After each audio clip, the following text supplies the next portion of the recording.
Welcome to wishful ಅಡುಗೆ ಮನೆ. ನೋಡಾಶ, ಇವತ್ತೇ ಜೋಳದ ಹಿಟ್ಟಿಂದ ನಮ್ಮ ಅತ್ತೆ ಕೈ ರುಚಿಯಲ್ಲಿ ಒಂದು ವಿಶೇಷ ವಿಜಾಪುರದ ಸ್ಪೆಷಲ್ ಉತ್ತರ ಕರ್ನಾಟಕ ರೆಸಿಪಿನ ಮಾಡೋಣ.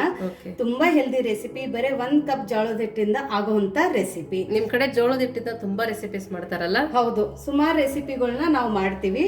ಬಟ್ ಇಲ್ಲಿ ಜೋಳದ ಹಿಟ್ಟನ್ನ ನಾವು ಇವಾಗ ಜಡಿ ಮಾಡ್ಕೊಳ್ಳೋಣ. ಯಾವಾಗ್ಲೇ ಗೋಧಿ ಹಿಟ್ಟಾಗ್ಲಿ ಜೋಳದ ಹಿಟ್ಟಾಗ್ಲಿ ಯಾವುದೇ ಹಿಟ್ಟಾಗ್ಲಿ ನಾವು ಜಡಿ ಮಾಡ್ಕೋಬೇಕು. ಜೋಳದ ಹಿಟ್ಟು ನೀವು ಎಲ್ಲಿ ತಗೊಂಡಿದ್ರು ಬರುತ್ತೆ ಈ ರೆಸಿಪಿ ಮಾಡೋಕೆ. ಸೊ ಇದನ್ನ ನೀಟಾಗಿ ಜಡಿ ಮಾಡ್ಕೊಂಡು ಬರೋಣ. ಇದ್ರ ಒಳಗಡೆ ಇವಾಗ ನಾವು ಬಿಸಿ ಬಿಸಿ ನೀರನ್ನ ಹಾಕೋಬೇಕು. ಬಿಸಿ ನೀರು ಯಾಕೆ ಹಾಕೋಬೇಕಂದ್ರೆ ಜಿಗಿ ಬರಬೇಕು, ಅದಕ್ಕೋಸ್ಕರ ನಾವು ಬಿಸಿ ನೀರನ್ನ ಹಾಕೋಬೇಕು. ಯಾವಾಗ್ಲೂ ಆಶಾ ನಾವು ಜೋಳದ ರೆಸಿಪಿ ಮಾಡಬೇಕಾದ್ರೆ ಅದಕ್ಕೆ ನಾವು ಬಿಸಿ ನೀರನ್ನೇ ಹಾಕೋಬೇಕು. ಸೊ ನೋಡಿ, ಇದು ಬಿಸಿ ನೀರಲ್ಲಿ 1 ಸ್ಪೂನಿಂದ ನೀವು ಮಿಕ್ಸ್ ಮಾಡ್ಕೊಳ್ಳಿ. ಸೊ ಇದು ತುಂಬ ಹೆಲ್ದಿ ರೆಸಿಪಿ. ನೀಟಾಗಿ ಇದನ್ನು ಹಿಟ್ಟನ್ನು ನಾವು ಕಲಿಸ್ಕೊಂಡು ಬರೋಣ. ಸೊ ನೋಡಿ, ಇದು ಕೈಯಿಂದ ನೀಟಾಗಿ ಇವಾಗ ಮಿಕ್ಸ್ ಮಾಡ್ಕೊತಾ ಇದ್ದಾರೆ. ನೀವು ಈ ಥರ ಮಿಕ್ಸ್ ಮಾಡ್ಕೊಳ್ಳಿ. ನೋಡಿ, ಜಿಗಿ ಯಾವ ಹದಕ್ಕೆ ಹಾಕೊಂಡಿದ್ದಾರೆ ಅಂದರೆ ಎಲ್ಲ ಕಡೆ ಇದು ಬಿಸಿ ನೀರಿಂದ ಮಿಕ್ಸ್ ಆಗಿದೆ. ಇದಕ್ಕೊಂದು ಸ್ವಲ್ಪ ಜಿಗಿ ಅಂಶ ಜಾಸ್ತಿ ಹಾಕೋಬೇಕು, ಯಾಕಂದರೆ ನಾವು ಮಾಡುವಂಥ ರೆಸಿಪಿ ಸಾಫ್ಟಾಗಿ ಬರಬೇಕು ಅಂಥೇಳಿ.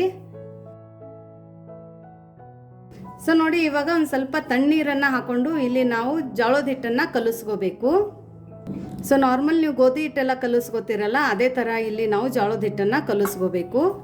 ಬಟ್ ಇಲ್ಲಿ ಜೋಳದ ಹಿಟ್ಟನ್ನು ಕಲಿಸ್ಬೇಕಂದ್ರೆ ಕೈಯಿಂದ ಮಿದ್ದು ಇದನ್ನು ಕಲಿಸ್ಕೋಬೇಕು. ನೀವು ಎಷ್ಟು ಚೆನ್ನಾಗಿ ಕಲಿಸ್ಕೋತೀರಾ ಅಷ್ಟು ರುಚಿ ಜಾಸ್ತಿ ಬಾಗುತ್ತೆ. ಫಸ್ಟ್ ಜಿಗಿ ಬರೋ ತನಕ ಬಿಸಿನೀರು, ಆಮೇಲೆ ತಣ್ಣೀರ? ಹೌದು ಆಶಾ. ಸೊ ನೋಡಿ, ಇದು ನೀವು ಸ್ಟೆಪ್ಪನ್ನು ಮಿಸ್ ಮಾಡದೆ ನೋಡಿ, ಅಂದರೆ ಈ ರೆಸಿಪಿ ನಿಮಗೆ ಗೊತ್ತಾಗುತ್ತೆ ಯಾವ ಥರ ಮಾಡೋದು ಅಂತ. ಸೊ ನೋಡಿ, ಇಲ್ಲಿ ಜೋಳದ ಹಿಟ್ಟನ್ನು ಈ ಥರ ಕಲಿಸ್ಕೋತಾ ಇದ್ದಾರೆ. ಸೊ ನೋಡಿ, ಈ ಥರ ಮಿದ್ದು ಹಿಟ್ಟನ್ನು ಮಾಡ್ಕೋಬೇಕು. ಈ ಥರ ಮಿದ್ದುಬಿಟ್ಟು ಹಿಟ್ಟನ್ನು ನಾದ್ಕೊಂಡು ಇಲ್ಲಿ ನೋಡಿ ಈ ಥರ ಒಂದು ಉಳ್ಳೆನ ಮಾಡ್ಕೋತಾ ಇದ್ದಾರೆ. ಇಷ್ಟು ದಪ್ಪ ಉಳ್ಳೆ ಮಾಡ್ಕೋಬೇಕು. ನೋಡಿ, ಅಷ್ಟು ಕಲಸಿರೋದು ಹಿಟ್ಟಲ್ಲಿ 2 ಮುಟ್ಟಿಗೆ ಆಗುತ್ತೆ ನಮ್ಮದು. ಇವತ್ತು ನಾವು ಮುಟ್ಟಿಗೆ ರೆಸಿಪಿನ ತೋರಿಸ್ತಾ ಇದ್ದೀವಿ. ತುಂಬ ಹೆಲ್ದಿ ರೆಸಿಪಿ. ಇವನ್ ಬಾಳಂತಿರಿಗೂ ಇದು ತುಂಬ ಹೆಲ್ದಿ ರೆಸಿಪಿ. ನಮ್ಮ ಸೈಡ್ ಬಾಳಂತಿರಿಗೆ ಇದನ್ನು ಮುಟ್ಟಿಗೆ ಕೊಡ್ತಾರೆ. ಸೊ ನೋಡಿ, ಕೆಳಗಡೆ ಒಂದು ಸ್ವಲ್ಪ ಜೋಳದ ಹಿಟ್ಟನ್ನು ಹಾಕ್ಕೊಂಡು ನಾವು ಈ ಥರ ರೊಟ್ಟಿನ ಬಡ್ಕೋಬೇಕು. ಮುಟ್ಟಿಗೆ ಮಾಡಬೇಕಂದ್ರೆ ಫಸ್ಟ್ ನೀವು ರೊಟ್ಟಿನ ಬಡ್ಕೋಬೇಕು.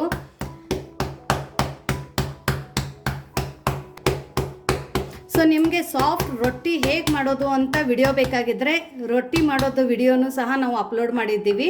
ಆ ವಿಡಿಯೋ ಲಿಂಕನ್ನು ನಾನು ಡಿಸ್ಕ್ರಿಪ್ಷನ್ ಬಾಕ್ಸಲ್ಲಿ ಹಾಕಿರ್ತೀನಿ. ನೀವು ಒಂದು ಸರ್ತಿ ಹೋಗಿಬಿಟ್ಟು ಚೆಕ್ ಮಾಡಿ. ನೋಡಿ, ಮುಟ್ಟಿಗೆಗೆ ರೊಟ್ಟಿನ ಈ ಥರ ಬಡ್ಕೋಬೇಕು. ಸೊ ನೋಡಿ, ಮುಟ್ಟಿಗೆಗೆ ನಾವು ರೊಟ್ಟಿ ಮಾಡಬೇಕಂದ್ರೆ ರೊಟ್ಟಿ ತುಂಬ ದಪ್ಪದಾಗಿ ನಾವು ಬಡ್ಕೊಂಡಿರಬೇಕು. ನೋಡಿ, ಇಲ್ಲಿ ನಾನು ತೋರಿಸಿದ್ದೀನಿ, ಇಷ್ಟು ದಪ್ಪ ಇರಬೇಕು. ಇವಾಗ ನಾನು ತವೆನ ಕಾಯೋಕೆ ಇಟ್ಕೊಂಡಿದ್ದೀನಿ. ಈ ರೊಟ್ಟಿನ ತವೆ ಒಳಗಡೆ ಹಾಕೊಳ್ಳೋಣ. ಸೊ ನೋಡಿ, ಈ ಥರ ರೊಟ್ಟಿನ ಹಾಕೋಬೇಕು. ನೋಡಿ, ರೊಟ್ಟಿ ಹಾಕಿದ ತಕ್ಷಣ ಇದಕ್ಕೆ ನೀರನ್ನು ಹಚ್ಕೋಬೇಕು. ರೊಟ್ಟಿನ ಮಾತ್ರ ಹೈ ಫ್ಲೇಮಲ್ಲಿನೇ ಬೇಯಿಸ್ಕೊಳ್ಳಿ. ರೊಟ್ಟಿ ಹಾಕಿದ ತಕ್ಷಣ ನೀರು ಯಾಕೆ ಹಾಕೋದು ಪ್ರತಿಭಾ? ಈ ಮೇಲ್ಗಡೆ ಡ್ರೈ ಆಗುತ್ತೆ. ಡ್ರೈ ಆಗಿ ರೊಟ್ಟಿ ಹಾರ್ಡ್ ಆಗುತ್ತೆ, ಒಂಥರ ಹಿಟ್ಟಿಟ್ಟು ಥರ ಆಗುತ್ತೆ.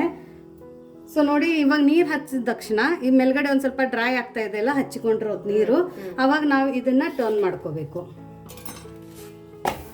ಸೊ ನೋಡಿ, ರೊಟ್ಟಿನ ತಿರುಗಿಸ್ಕೊಂಡ್ಬಿಟ್ಟು ಇವಾಗ ಹೈ ಫ್ಲೇಮಲ್ಲಿ ನಾವು ಇದನ್ನು ಬೇಯಿಸ್ಕೊಳ್ಳೋಣ. ಸೊ ನೋಡಿ, ಇವಾಗ ರೊಟ್ಟಿ ಚೆನ್ನಾಗಿ ಬೇಯ್ದಿದೆ. ಸೊ ಈ ಥರ ಒಂದು ಬಟ್ಟೆಯಿಂದ ಪ್ರೆಸ್ ಮಾಡ್ಕೊತು ಇಲ್ಲಿ ನಾವು ರೊಟ್ಟಿನ ಬೇಯಿಸ್ಕೋಬೇಕು. ಆಶಾ ನೋಡಿ, ಎಷ್ಟು ಚೆನ್ನಾಗಿ ಹೊಟ್ಟೆ ಉಬ್ಬಿದೆ. ಮುಟ್ಟಿಗೆ ಮಾಡಬೇಕಂದ್ರೆ ರೊಟ್ಟಿ ನಮ್ಮದು ಈ ಥರ ಬೈದಿರಬೇಕು, ಈ ಥರ ಉಬ್ಬಿರಬೇಕು. ಅವಾಗ ತುಂಬ ಸಾಫ್ಟಾಗಿ ಮತ್ತು ತುಂಬ ಚೆನ್ನಾಗಿ ಬರುತ್ತೆ. ಸೊ ನೋಡಿ, ಇವಾಗ ರೊಟ್ಟಿ ರೆಡಿ ಇದೆ. ಸೊ ನೋಡಿ, ಇಲ್ಲಿ ರೊಟ್ಟಿನ ಮಾಡ್ಕೊಂಡು ರೆಡಿಯಾಗಿದೆ. ತುಂಬ ಸಾಫ್ಟಾಗಿ ರೊಟ್ಟಿನ ಮಾಡ್ಕೊಂಡಿದ್ದೀವಿ. ಬಟ್ ರೊಟ್ಟಿ ಬಿಸಿ ಇರಬೇಕಾದ್ರೆ ನಾವು ಮುಟ್ಟಿಗೆ ಕಟ್ಕೋಬೇಕು. ಹಾಗಾಗಿ ಇಲ್ಲಿ ನಾನು ಕುಟಾಣಿನ ತೊಗೊಂಡಿದ್ದೀನಿ, ಒಂದು ಕುಟ್ಟೋದನ್ನು. ಇದ್ರ ಒಳಗಡೆ ಇವಾಗ ನಾವು ಏನು ಹಾಕೊಳ್ಳೋಣ ಅಂದರೆ ಹಸಿಮೆಣಸಿನ್ಕಾಯಿನ ಹಾಕೊಳ್ಳೋಣ. ಹಸಿಮೆಣಸಿನ್ಕಾಯಿನ ಮುರಿದ್ಬಿಟ್ಟು ಹಾಕ್ಕೊಳ್ಳಿ. ನೀವು ಇಲ್ಲ ಕುಟಾಣಿದು ಕುಟ್ಟೋದಿಲ್ಲ ಅಂದರೆ ನೀವು ಇಲ್ಲಿ ಮಿಕ್ಸಿಯಲ್ಲಿನೂ ಹಾಕೋಬಹುದು. ಸ್ವಲ್ಪ ಬೆಳ್ಳುಳ್ಳಿನ ಹಾಕೊಳ್ಳೋಣ. ಬೆಳ್ಳುಳ್ಳಿ ಜಾಸ್ತಿ ಹಾಕೊಂಡ್ರೆ ತುಂಬ ಒಳ್ಳೆ ಫ್ಲೇವರ್ ಕೊಡುತ್ತೆ. ಇದಕ್ಕೇನೆ ಒಂದು ಸ್ವಲ್ಪ ಕೊತ್ತಂಬರಿ ಸೊಪ್ಪನ್ನು ಹಾಕೊಳ್ಳೋಣ. ಹಾಕೊಂಡ್ಬಿಟ್ಟು ಇದನ್ನು ನಾವು ಸಣ್ಣದಾಗಿ ಕುಟ್ಕೊಂಡು ಬರಬೇಕು. ನೀವೇನು ಚೆನ್ನಾಗಿ ಕುಟ್ಕೋತೀರಾ ಅಷ್ಟು ಒಳ್ಳೆ ಟೇಸ್ಟ್ ಬರುತ್ತೆ. ಕುಟ್ಟೋದಿಲ್ಲ ಅಂದರೆ ಮಿಕ್ಸರಲ್ಲಿ ನೀವು ಇದನ್ನು ಸಣ್ಣದಾಗಿ ಪೇಸ್ಟ್ ಮಾಡ್ಕೊಂಡು ಬರ್ಬೋದು. ಸಣ್ಣದಾಗಿ ಮಾಡ್ಕೋಬೇಕು. ಸೊ ನೋಡಿ, ಇದು ಇನ್ನೊಂದು ಸ್ವಲ್ಪ ಸಣ್ಣ ಆಗಬೇಕು. ಇದು ಇನ್ನೊಂದು ಸ್ವಲ್ಪ ಸಣ್ಣ ಆಗಬೇಕಂದ್ರೆ ಆಶಾ ಇದ್ರ ಒಳಗಡೆ ಒಂದು ಸ್ವಲ್ಪ ಉಪ್ಪನ್ನು ಸೇರಿಸ್ಕೋಬೇಕು. ಸೊ ಇದ್ರ ಒಳಗಡೆ ಒಂದು ಸ್ವಲ್ಪ ಉಪ್ಪನ್ನು ಹಾಕ್ಕೊಂಡು ನಾವು ಇದನ್ನು ಸಣ್ಣದಾಗಿ ಕುಟ್ಕೊಳ್ಳೋಣ. ಸೊ ನೋಡಿ ಇದನ್ನು ನಾವು ಈ ಥರ ಕುಟ್ಕೊಂಡು ಬಂದಿದ್ದೀವಿ. ಈ ಥರ ಕುಟ್ಕೊಂಡು ಬರಬೇಕು. ಇವಾಗ ಮುಂದೆ ಏನು ಮಾಡೋದು ಅಂತ ನೋಡೋಣ ಬನ್ನಿ. ಸೊ ನೋಡಿ ಇವಾಗ ನಾವು ಇದು ರೊಟ್ಟಿ ಮೇಲ್ಗಡೆ ನಾವು ಕುಟ್ಕೊಂಡು ಬಂದಿರೋದು ಮೆಣಸಿನ್ಕಾಯಿ ಚಟ್ನಿನ ಹಾಕ್ಕೊಳ್ಳೋಣ. ಸೊ ನೋಡಿ ಬೆಳ್ಳುಳ್ಳಿನೂ ಹಾಕೊಂಡು ಕುಟ್ಕೊಂಡು ಬಂದಿದ್ದೀವಿ. ಇದ್ರ ಮೇಲ್ಗಡೆ ಒಂದು ಸ್ವಲ್ಪ ಎಣ್ಣೆನ ಹಾಕ್ಕೊಳ್ಳೋಣ. ಯಾವ ಎಣ್ಣೆ ಬೇಕಾದ್ರೂ ಹಾಕೋಬೋದಾ? ಹೌದು, ಯಾವ್ದು ಎಣ್ಣೆ ಬೇಕಾದ್ರೂ ಹಾಕೋಬಹುದು. ಸೊ ನೋಡಿ ರೊಟ್ಟೆ ಮೇಲೆ ಆ ಥರ ಹಾಕ್ಕೊಂಡು ಇದನ್ನು ನಾವು ಈ ಥರ ಮುರ್ಕೊಂಡು ಈ ಕುಟಾಣಿ ಒಳಗಡೆ ಹಾಕ್ಕೋಬೇಕು. ಮಿಕ್ಸರಲ್ಲಿ ಅಂದರೆ ಮಿಕ್ಸರಲ್ಲಿ ಹಾಕೋಬಹುದು, ಇಲ್ಲಾಂದರೆ ಕೈಯಿಂದನೇ ನೀವು ಈ ಥರ ಸಣ್ಣದಾಗಿ ಮುರ್ಕೋಬಹುದು. ಸೊ ನೋಡಿ ಇವಾಗ ಇದನ್ನು ನಾವು ಒಂದು ಸ್ವಲ್ಪ ಕುಟ್ಕೊಂಡು ಬರೋಣ.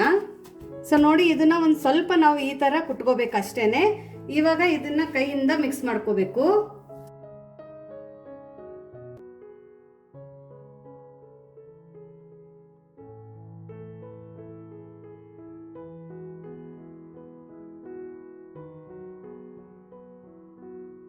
ಸೊ ನೋಡಿ ನಾವು ಈ ಥರ ಕುಟ್ಕೊಂಡು ಈ ಥರ ಮುಟ್ಗೆನ ಕಟ್ಕೋಬೇಕು. ನೀವು ಲಾಡು ಎಲ್ಲ ಹೆಂಗೆ ಕಟ್ಕೋತೀರಾ ಆ ಥರ ಇದನ್ನ ಮುಟ್ಗೆನ ರೊಟ್ಟಿ ಮುಟ್ಗೆನ ನಾವು ಈ ಥರ ಕಟ್ಕೋಬೇಕು.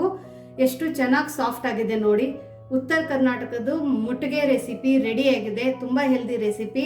ಸೊ ನೋಡಿ ಕೈಯಿಂದ ಈ ಥರ ಪ್ರೆಸ್ ಮಾಡಿ ನಾವು ಮುಟ್ಗೆನ ಕಟ್ಕೋಬೇಕು. ಈ ಥರ ಮುಟ್ಗೆ ರೆಡಿ ಆಗಿದೆ. ತುಂಬ ಹೆಲ್ದಿ ರೆಸಿಪಿ. ಡೈಲಿ ಈ ಥರದ್ದು ಒಂದು ಮುಟ್ಗೆ ತಿಂದರೆ ಸಾಕು, ನಿಮ್ದು ಹೆಲ್ತ್ ತುಂಬ ಚೆನ್ನಾಗಿರುತ್ತೆ.